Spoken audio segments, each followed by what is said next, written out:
किया गया। तो इस प्रतियोगिता में हमारे स्कूल के 6 बच्चे ऐसे हैं जिनकी आइडियाज को सेलेक्ट किया गया है प्रोटोटाइप राउंड के लिए, जो हमारे लिए बड़े ही गर्व की बात है। और ऐसे ऐसे सॉल्यूशंस जिसके बारे में अभी डॉक्टर साहब भी यहाँ बात कर रहे थे, सर भी बात कर रहे थे कि अगर कहीं एक्सीडेंट हो जाए तो उसको इमरजेंसी सर्विसेज कैसे मिले, अगर किसी बुजुर्ग को हॉस्पिटल सर्विसेज चाहिए तो उसमें डिले ना हो। ऐसे ऐसे 6 आइडियाज हमारे बच्चों ने दिए हैं जिनको कि सिलेक्ट किया गया है प्रोटोटाइप राउंड में जाने के लिए। तो ये हमारे लिए बड़े ही गर्व की बात है।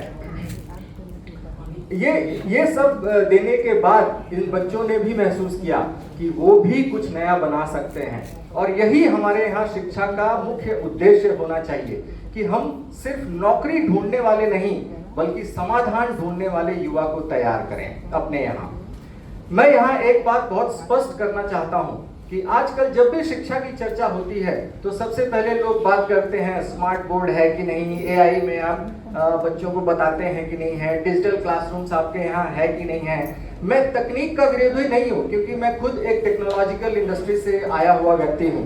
टेक्नोलॉजी मेरे लिए it has immense transformational capability if it is utilised giving the purpose in mind. हमने अपने भी विद्यालय में आधुनिक तकनीक को अपनाया है, लेकिन मेरा विश्वास है कि technology alone can never transform schools.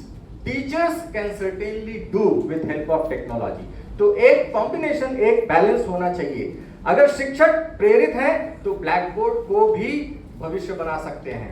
अगर शिक्षक प्रेरित नहीं है तो करोड़ की तकनीक भी केवल सजावट बनकर रह जाती है स्कूलों में। इसलिए यदि हमें ग्रामीण बिहार को बदलना है तो सबसे बड़ा निवेश भवनों में नहीं, शिक्षकों में करना होगा।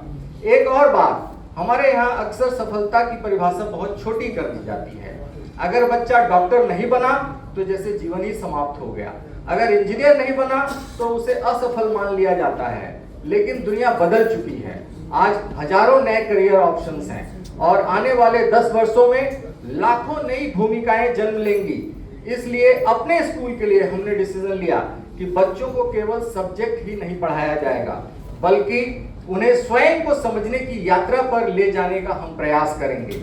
उनकी रुचियां, उनकी क्षमताएं, उनकी संभावनाएं, क्योंकि सही करियर वही चुन सकता है जो पहले स्वयं को पहचान सके।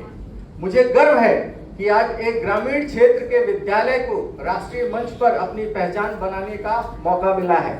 हमारे जैसे छोटे शहरों के विद्यालय राष्ट्रीय स्तर पर अपना पहचान बना रहे हैं, अपना नाम बना रहे हैं, राष्ट्रीय रैंकिंग में अपना स्थान बना रहे हैं। अभी हाल फिलहाल में जुलाई 11 तारीख को IIRF ने अपनी रैंकिंग अनाउंस की है, जिसमें हमारे स्कूल जीके मेमोरियल स्कूल ने ऑल इंडिया में 39th रैंक और बिहार में 1st रैंक पाया है। ये हमारे लिए बड़े ही गर्व की बात है क्योंकि जिन स्कूलों से हम आगे हैं, अगर मैं उनका नाम यहाँ आपके सामने डिस्क्लोज करूं तो आपको बहुत ही आश्चर्य होगा कि इन स्कूलों से हम आगे कैसे हैं। जिन प्रोसेसेस को मैं आपको बता रहा हूं कि हमने लॉन्च पैड इनिशिएट किया, हमने बच्चों को सोशल प्रॉब्लम्स की आइडियाज़ को उनका शेयर करने और उनका समाधान ढूंढने के लिए प्रेरित किया। ये सारी चीज़ें हैं जो हमारे स्कूल को आगे लेकर के जाती हैं। देश के बहुत सारे DPSS, बहुत सारे आर्मी स्कूल्स, बहुत सारे बिरलास के स्कूल्स हमसे नीचे हैं इस रैंकिंग में, और ये हमारे लिए वाकई में बड़े ही गर्व की बात है। और ये चीज़ सिद्ध करता है कि गुणवत्ता का कोई पिन कोड नहीं होता है। Excellence does not belong to metros only. Excellence belongs to people with vision. हम नहीं चाहते कि यह कहानी केवल एक विद्यालय की हो, यानी कि सिर्फ हमारे विद्यालय की हो। यह पूरे बिहार की कहानी हो सकती है, लेकिन इसके लिए अधिक लोगों को ऐसे प्रयास करने पड़ेंगे, अधिक स्कूलों को इस तरह के प्रयास करने पड़ेंगे।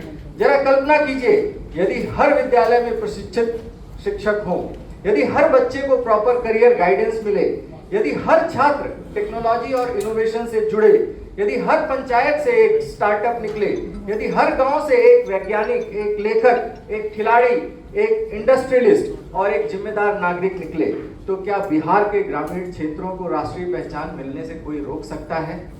ऐसा नहीं है। हमें ये करने की जरूरत है। हम अक्सर पूछते हैं, और अभी आज ही ये बात हो रही थी, सर से बड़े सवाल किए जा रहे थे कि सरकार क्या कर रही है, सरकार क्या करेगी, समाज क्या कर रहा है, समाज क्या करेगा, विद्यालय क्या कर रहे हैं, विद्यालय क्या करेंगे आगे चल करके।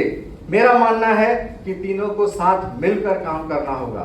सरकार नीति बनाएगी, अच्छी नीतियां बनाएगी, विद्यालय गुणवत्ता देंगे और समाज इन सभी पर विश्वास देगा, तो हम आगे बढ़ सकते हैं। जब ये तीनों एक दिशा में चलेंगे तभी परिवर्तन स्थायी होगा, तभी तब परिवर्तन चेंज जो है वो परमानेंट होगा।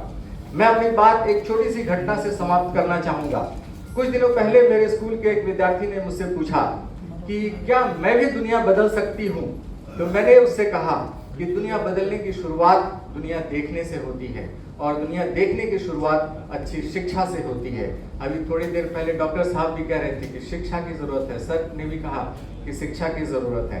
तो शिक्षा, अच्छी शिक्षा मिलेगी तो बच्चे दुनिया देख पाएंगे और दुनिया देख पाएंगे तो उनके उस दुनिया को बदलने की उनमें क्षमता आएगी और यही क्षमता हमें उन्हें देने की जरूरत है।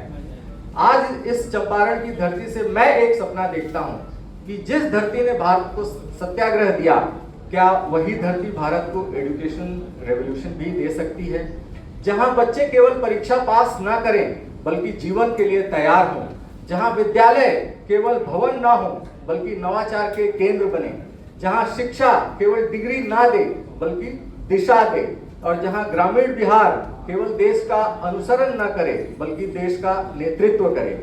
क्योंकि प्रतिभा गांवों में भी जन्म लेती है, उसे केवल अवसर चाहिए, विश्वास चाहिए और ऐसी शिक्षा चाहिए जो उसे उसके सपनों से मिलवा सके। आइए हम सब मिलकर यह संकल्प लें, अगली क्रांति चंपारण से ही शुरू होगी, लेकिन इस बार हथियार नहीं, शिक्षा होगी, सत्ता नहीं, सृजन होगा और संघर्ष नहीं, संभावनाओं का उत्सव होगा। बहुत बहुत धन्यवाद। जय